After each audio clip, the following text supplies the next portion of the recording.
बिहार को मजदूर बनाने का एक ट्रायल हुआ है देश भर में। खेती से नफरत करो, उसके भाव ना मिले।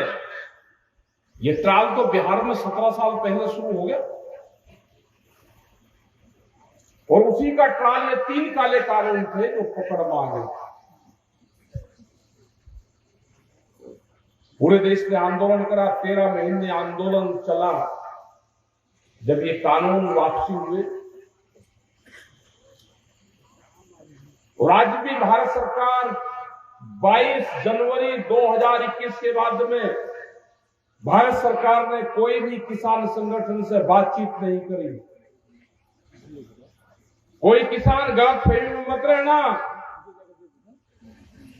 ये भारत सरकार और ये सरकारें जो यहां की सरकारें हैं आपकी हमदर्द है, कोई हमदर्द नहीं है। जब हम बीजेपी के राज में जाते हैं तो वे कहते हैं कि विपक्षी आपको सहारा देते हैं। बिहार के अंदर बीजेपी की सरकार नहीं है, छत्तीसगढ़ में बीजेपी की सरकार नहीं है। हालात वही है, पूरे देश में पॉलिसी सबकी एक है। ये लड़ाई लड़नी पड़ेगी और हम चाहते थे कि विपक्ष वालों को कुछ मदद कर दे, कुछ विपक्ष देश में मजबूत हो। लेकिन जहां जहां पे भी इनकी सरकार है यहां पे भी वही काम ये करते हैं। तो हमको पता चल गया कि 2 ही धड़े देश में रहेंगे। एक होगा जो लूटने वाला होगा, लूट में ये सत्ताधारी लोग होंगे, सब व्यापारी होंगे, कर्मचारी होंगे, अधिकारी होंगे, नेता होंगे। और लड़ने वाला, लूटने वाला ये किसान और मजदूर होगा। हमको पता था हमारा संगठन, हम 73 देशों में काम करते हैं, पूरी दुनिया की क्या पॉलिसी है। जो भी घटना होती है तो हम 1 साल, 1.5 साल और 2 साल पहले हिंदुस्तान के किसान और मजदूर को बताया। आप भी ध्यान से सुन लेना कि होने वाली क्या घटनाएं हैं। इनकी सबसे ज्यादा नजरें आपकी जमीन पे है, या आपकी जमीन को छीनना चाहते हैं। अगर पूरी दुनिया को 2 पार्ट में कर दे, एक चाइना रीजन हो गया और दूसरा यूएसए रीजन हो गया। चाइना के कंपटीशन में एक देश ऐसा चाहिए था जिसकी जनसंख्या ज्यादा हो।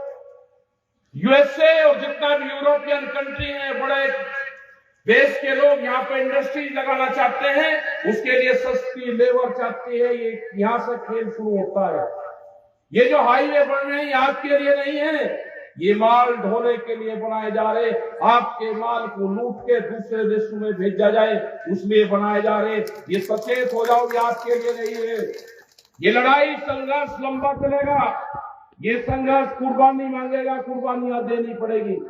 जैसे देश की आजादी को 90 वर्ष हमने लड़ाइयां लड़ी, अपने किसान की आजादी के लिए हमको कुर्बानियां देनी पड़ेगी। आने वाली पीढ़ी के लिए हमको कुर्बानियां देनी पड़ेगी।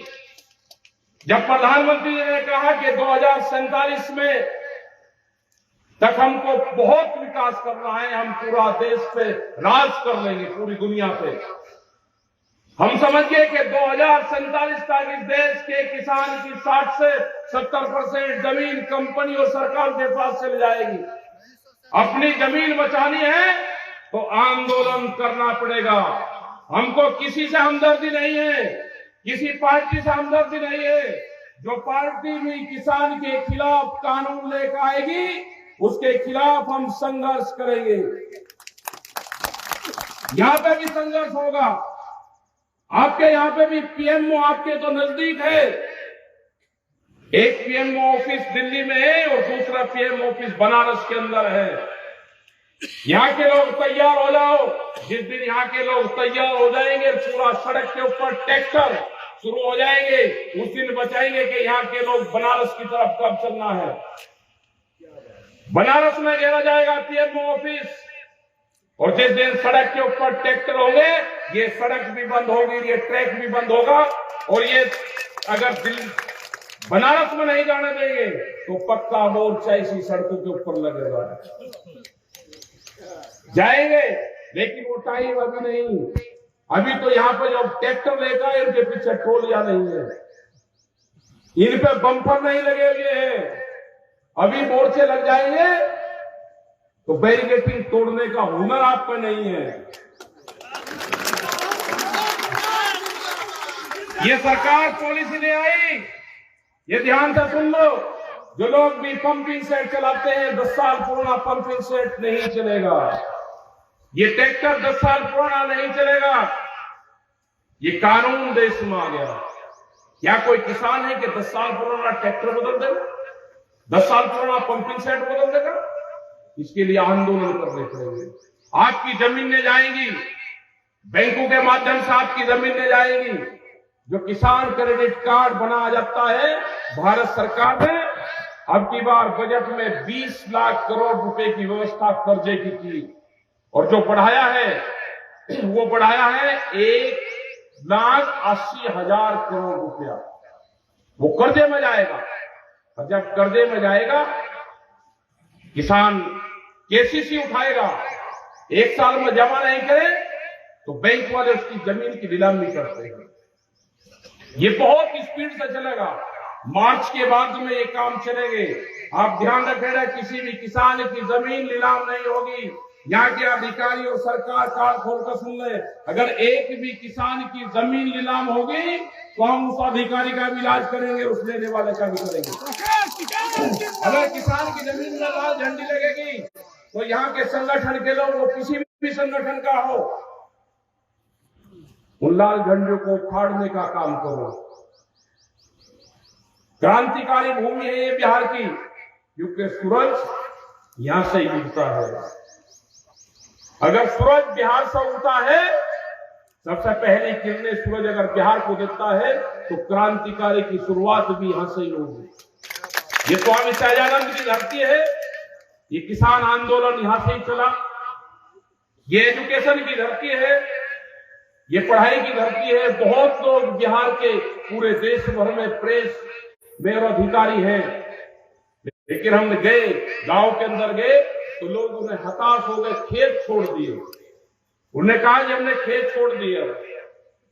मैं कहा करोगे क्या? कि बच्चों को पढ़ाएंगे, बच्चे खेत बेच रहे हैं। कंपनी आपके खेत खरीद रही है और आप खेत बेच रहे हैं। कहां जाओगे खेत बेच के? ये कसम खाओ कि खेत नहीं बेचेंगे, फसलें बेच के अपना गुजारा करेंगे, आंदोलन करेंगे। जिस दिन देश में आंदोलन फसलों के लिए शुरू हो जाएंगे, उन्हें जिस दिन देश में खेत की फसल के रेट महंगे होंगे, उस दिन ये किसान आबाद होगा। आज जमीनें महंगी होगी, तो जब जब भी जमीनें महंगी होगी मंत्री जी, ये किसान बर्बाद होगा। जमीन महंगी होगी तो आप ये समझिए कि विकास होगा। जब भी महंगी जमीन होगी तो महंगी जमीन को व्यापारी खरीदता है और सस्ती जमीन को किसान खरीदता है, महंगी जमीन को किसान बेचता है। ये सलाह है हमारी और ये पूरा सर्वे है हमारा कि जब जब भी किसान की जमीन महंगी हुई, उसने महंगी जमीन बेच के घर बनाया, ट्रैक्टर खरीदा, गाड़ी खरीदी, मकान बनाया शहर में। लेकिन वो कभी भी उस जमीन को नहीं खरीद पाया। फिर कभी आप कोई भी इंडस्ट्री लगा लेना, कहीं पे भी आप मकान बना लेना, लेकिन जो जमीन आप बेच दोगे, उस जमीन को कभी आप खरीद नहीं सकते। व्यापारी आपकी जमीन को खरीद रहा है, क्योंकि जो 2013 का भूमि अधिग्रहण एक्ट था, भारत सरकार, ये जब सरकार बनी, प्रधानमंत्री जी जब ये बने तो इन्होंने 3 बार वो पार्लियामेंट में भेजा। 3 बार ये वापिस हुआ, क्योंकि पूरे देश के किसान ने विरोध करा। लेकिन उसके बाद में भी उसको मॉडल एक्ट बनाया, उसमें संशोधन नहीं हुआ, लेकिन उसको मॉडल एक्ट बनाया और मॉडल एक्ट की पावर स्टेट को दी और स्टेट की पावर डीसी के पास में है। तो आज आपकी जमीन का अधिग्रहण जो भी होता है, उसका जिम्मेदार कलेक्टर है। वो कितने रुपए देगा, कितने में खरीद करेगा, वो जिम्मेदारी उसकी है। इसको मॉडल एक्ट बना दिया। ये बहुत तरीके से आपकी जमीन छीन लेंगे। फसलों के दाम कम होंगे, 10 साल में आपका ट्रैक्टर टूटेगा, आपको कर्जा देंगे, तो आप सोचोगे भाई जमीन छोड़ कर चले जाओ। लैंड बैंक बना रहे हैं, बैंक जो है अब उसमें पैसा जमा नहीं होगा, नई पॉलिसी बोलेंगे। बैंक जो बड़ी बड़ी कंपनी आ रही है वो बैंक को पैसा दे रही, ये तैमूर पूरा जिला हमको दे दो, और कितना किसानों का केसीसी जमा करना है उसकी गारंटी हम देते हैं। इस तरह की कंपनी आ गई, और हमें जो केसीसी है उसको रिकवर करने का अधिकार दे दो। वो आपके बीच में जाएंगे, उनके गुंडे जाएंगे, उनके नोटिस जाएंगे, वे कहेंगे कि बैंक का कर्जा है आप दे दो, वो कहे भाई नहीं है तो जमीन दे दो। आपसे समझौते के आधार पर जमीन लेंगे, हर आदमी सोचेगा कि बेइज्जती हो रही, जमीन ही दे दो। ये धीरे धीरे आपकी जमीन हड़पने का षड्यंत्र है। बहुत तरीके से जमीन लेंगे, उनका मकसद है कि 2047 तक जमीन लेनी है। कितने दिन किसान के पास में जमीन रहेगी? जब देश 100 साल आजादी का मनाएगा उस टाइम ये किसान बहुत मजदूर हो चुका होगा, क्योंकि इंडस्ट्रीज में मजदूर की जरूरत है। इसीलिए जो लेबर एक्ट है उसमें संशोधन करेंगे। कोई बोला नहीं, ये एक एक को सबको मारेंगे, ये दुकानदार को भी मारेंगे, जो छोटा दुकानदार है ये उसको भी मारेंगे। ये जो साप्ताहिक बाजार लगते हैं, 4.5 करोड़ लोग उसमें काम करते हैं, वो साप्ताहिक बाजार भी देश में बंद होंगे। 4.5 करोड़ लोग वे बर्बाद होंगे। और जो सस्ता सामान बेचते थे, जो हमारी माताएं बहनें 2 रुपए का कंगना सिंदूर लेती थी, वो जब मोल में जाएगा तो 120 रुपए का मिलेगा। बाजार भी बंद होंगे, ये छोटे दुकानदार भी बंद होंगे, ये किसान मजदूर बनेगा, लेकिन इसमें बनने में 25 साल लगेगा। उनकी जो चाल है उनका पता चल गया है हमको। उसके लिए संघर्ष करना पड़ेगा, कुर्बानियां देनी पड़ेगी, आंदोलन करने पड़ेंगे, अपने ट्रैक्टर मजबूत करने पड़ेंगे। ट्रैक्टर ही एक किसान का ऐसा हथियार है जो वैध है, लेकिन संघर्ष पूरा करता है जब युद्ध के मैदान में रहता है। अगर खाली आदमी होगा, अगर दिल्ली में अकेले आदमी होते और गाड़ियां हमारे पास होती तो क्या दिल्ली फतेह हो सकती थी? दिल्ली फतेह इसी ट्रैक्टर ने की। हाईवे खोद दिए, 10-10 फुट गहरे गड्ढे थे हाईवे में, उनको भरते चले जैसे एक देश के दूसरे देश के खिलाफ युद्ध हो रहा हो।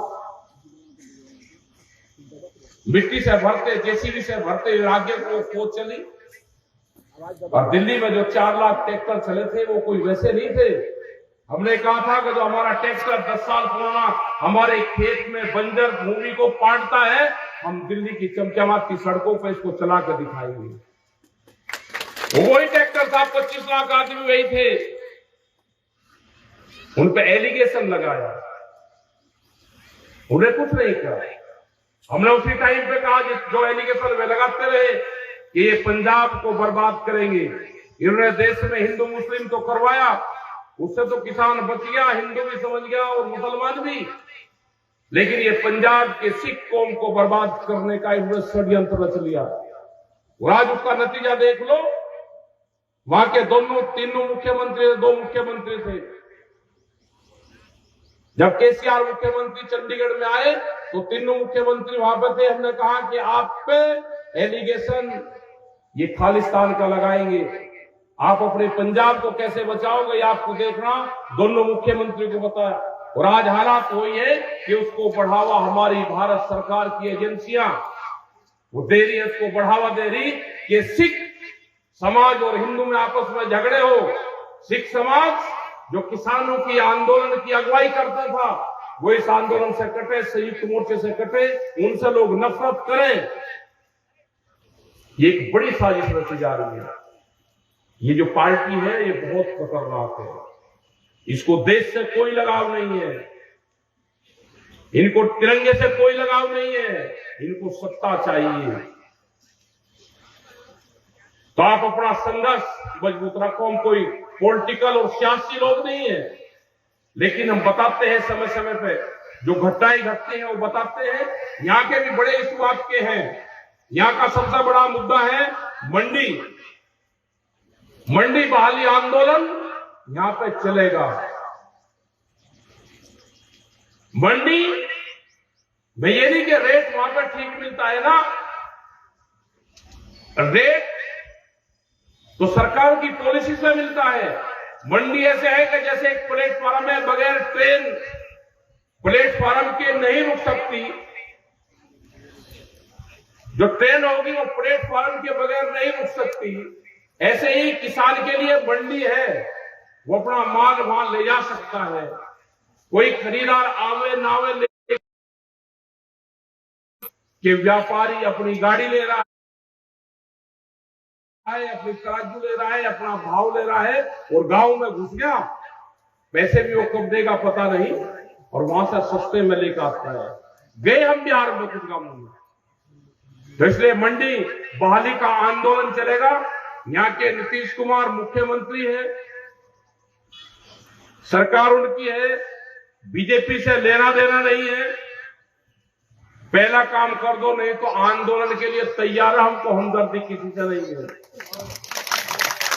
हम आएंगे महीने 2 महीने में 2-2, 3-3 दिन के लिए आते रहेंगे, 15-20 दिन पहले बताते रहेंगे, और पूरे बिहार में जब आंदोलन कर लेंगे, मौसम जब ठीक हो जाएगा, उसके बाद में पटना की तरफ ये ट्रैक्टर कोई बैन नहीं लगे कि ट्रैक्टर पटना में नहीं जा सकते। पटना के चारों तरफ जैसे दिल्ली में मोर्चे लगे, अपना खाने पीने का राशन, एक गांव एक ट्रैक्टर, 15 आदमी और 10 दिन, ये फार्मूला है। एक गांव एक ट्रैक्टर, 15 आदमी और 10 दिन, उनका राशन उसके ट्रैक्टर में रखवा देना। जो घर में काम ना करता हो, सुर्ती खाता हो, ताश खेलता हो, शादी ना हो रही हो, घर वाले दुखी हो, उनको दे देना। भाई कुछ न कुछ तो करेगा, नहीं तो उसका घर वाले इलाज करेंगे। जो रंडवा आदमी है उसको दे दो। जब रंडवे देश पे राज चला सकते हैं तो हम आंदोलन नहीं चला सकते।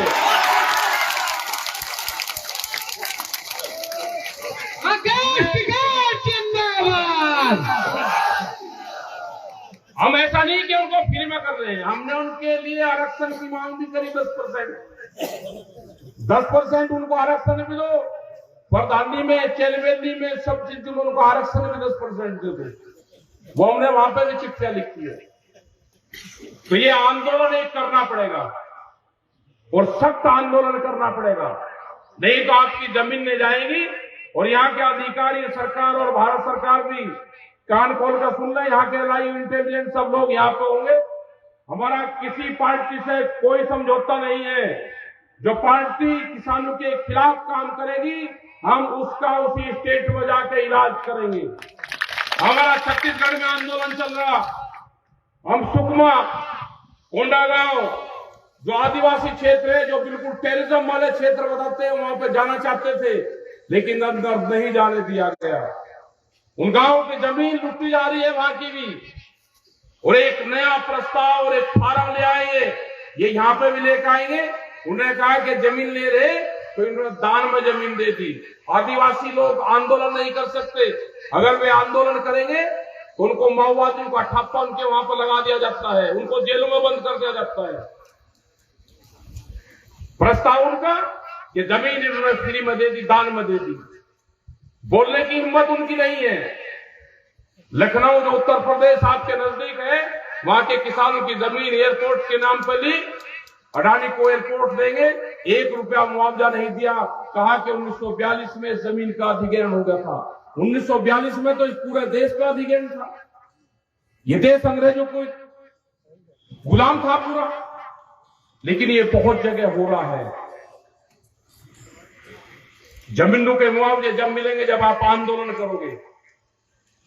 आंदोलन हमारे चल रहे हैं पूरे देश भर में। किसान संयुक्त मोर्चे के लोग जाते हैं। हम कश्मीर में गए, जो कश्मीर का सेब आप यहाँ पे खाते हो, जो 40, 50 और 60 और 100 रुपया किलो मिलता है, वह घाटी अगर जिंदा है, वह घाटी जब तक रहेगी, वो सेब इस रेट में मिलता रहेगा।